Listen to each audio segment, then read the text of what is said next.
This is another video on learning violin, learning Carnatic music also, you can say. Some technical details on when you start off violin. So this video will help you if you are a beginner or an intermediate. This video will help you in rectifying a few things and adapting to better techniques on violin.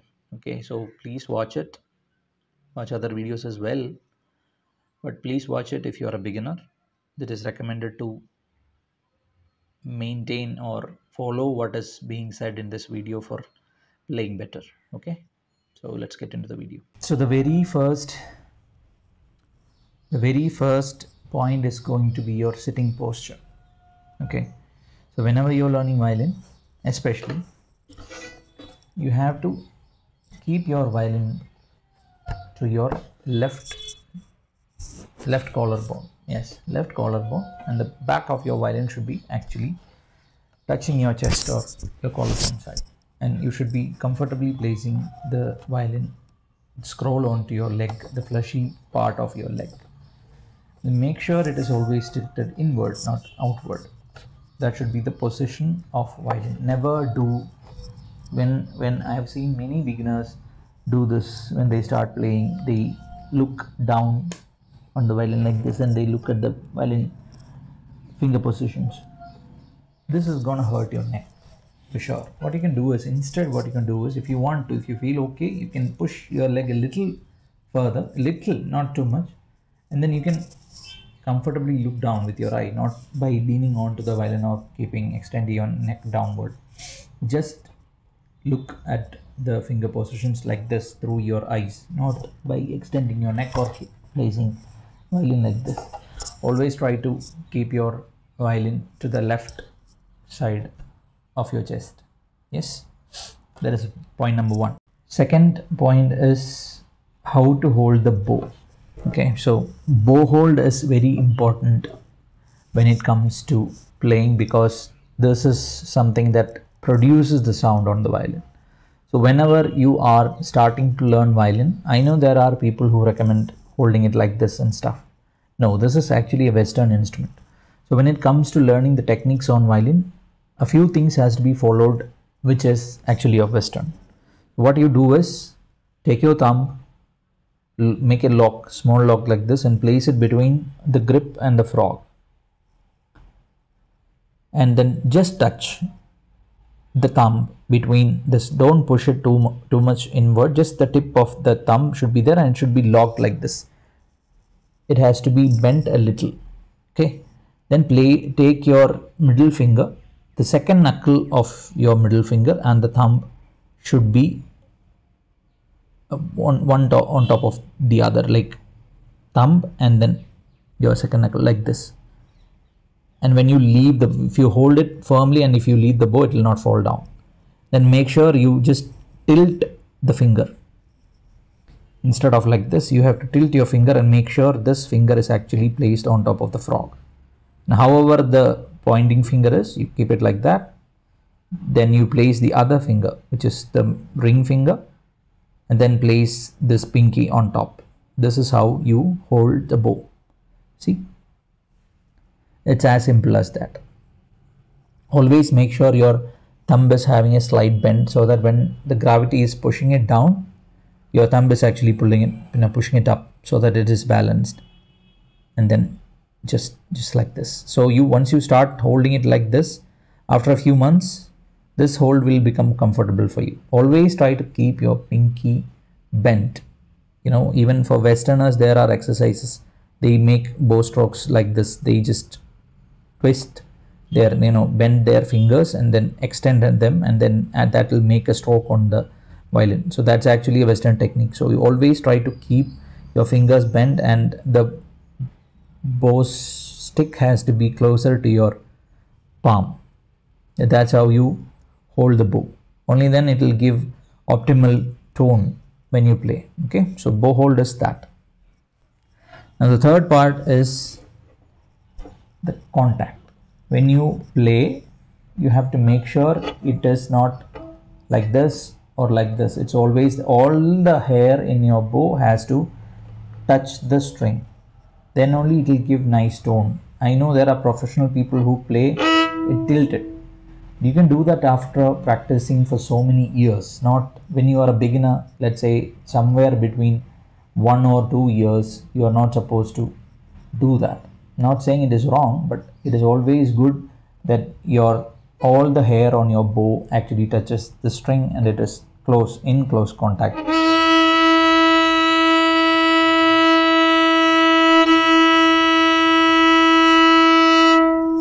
Another thing is, always try to play between the fingerboard and the bridge. This is the area that your bow should be in contact with. You are not supposed to go beyond that point. Okay, and the sweet spot is somewhere here. The sweet sound, the optimal sound that comes is between this much gap on the bow. If you move your bow closer to the bridge, you will get more volume. But if you move down, get a better tone. The volume part is actually little harsh. If you want to hear a good tone, you have to always play in this area. Okay. Now when it comes to bow hold and bow contact, I've seen many of my students and others as well, they restrict themselves from playing the entire bow. The bow has to be played slow, and always try to play full bow. Let's say you are doing Sarigama Padinisa, the basic beginner exercise.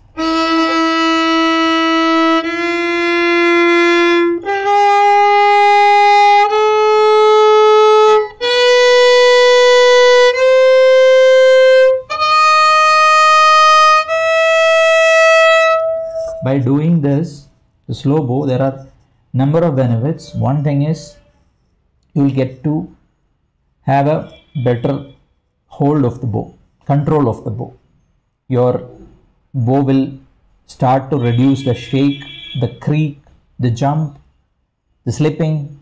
So when also you have to do the entire bow, like you have to, this area is the toughest. It gives you creaks when you don't practice this area. This is something that we don't want on the violin, right? So always try to play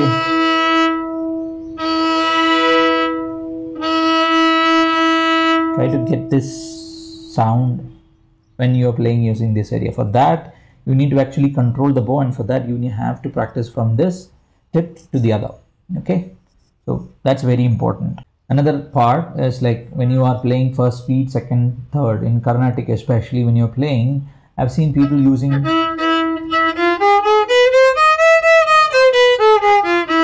like that. So it is recommended not to do that. You have to use the upper part of the bow, which is the quarter. Like when you are playing faster, it is more convenient. If you play it like that, it is more convenient than playing.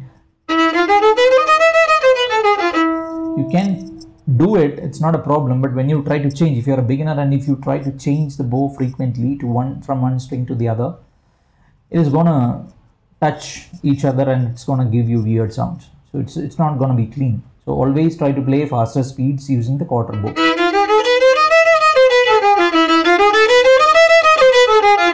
And try to use little extra. Don't play this much. Okay, we try to play this much so that you get a good sound out of the violin. And then coming to the fingering part, where placement, accuracy of your notes comes into picture. Like I have seen people when they play ga, ma, Carnatic students, re is obviously they'll get it right because it's the bottommost position. Ga and ma are slightly tough because you know the gap between re and then ga can be little problematic because you don't know exactly where ga and ma is. I'm not talking about how to find out the gamma. For that you need ear training. Sa, re, ga, ma. Actually, you should understand where ga and ma is. When you play, you should recognize the sound of ga and ma and then place it. I'm not talking about how to recognize it. I'm talking about the placement of it. So whenever you are placing ga, you have to place ma right next to it without having any gap. Now I've seen people who lift ga and then plays ma, like sa, re, ga, ma, like that. It's not wrong, but when it comes to technicality of playing faster, it's better to keep ga and ma together, because when you, let's say for an example, if you take sani dapa magarisa, which is the second half of the first lesson, sari gama, right? So when you play sani dapa, you try to play sani like this, in this manner, you're not gonna play it pretty fast. To play fast, you have to do sani dapa. I'll give a demo. I should also be able to play faster, right? If I'm right, I should be able to play fast.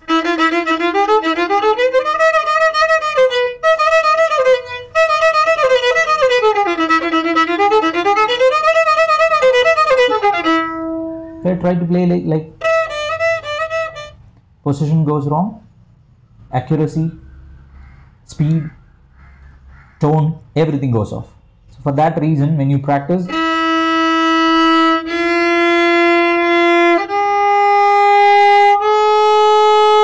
play ga ma together. When you are coming back from sa ni da pa ma, when you are placing sa ni da pa ma, again there also you place them together. Even sa ni.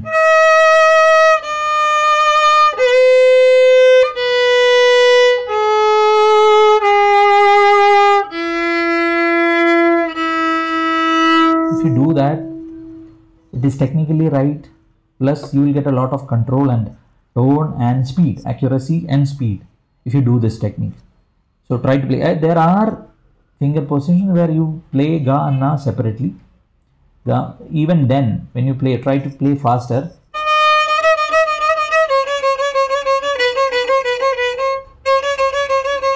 If the adjacent swaras are played like gama or nisa dhani, you don't lift the finger that is like the note that is below. Let's say gama.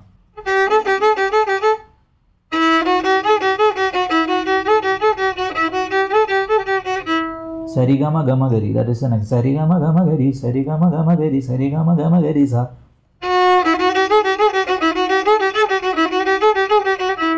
Not lifting. When I'm playing gama, I'm not doing this, right? I'm keeping re ga, and even like I'm just lifting and placing ma. This is actually technically faster. So you have to look into things which are technically compliant. You have to understand what's technically right. Only then you can play faster or accurate. For that you need observation and understanding. Just by getting lessons from a guru, just by practicing that won't do. You have to look into what you are doing, understand what you're doing, and then whether it is right or wrong. If the technique is right or wrong, you have to identify it yourself. A guru can only help you in certain ways. When you are practicing, like let's say you are taking a class a week, one class a week or two classes a week. The rest of the days you are practicing. You are bound to make mistakes. Understand your mistakes and correct them in the right way. Do the right technique, learn the right technique, and then correct it. Only then you can become better at what you do. So first is understanding, second is applying. So first you have to understand whether you are doing it right or wrong. For that you have to look into yourself and find out whether it is okay or not to do. All right, that's it for today. See you in another video.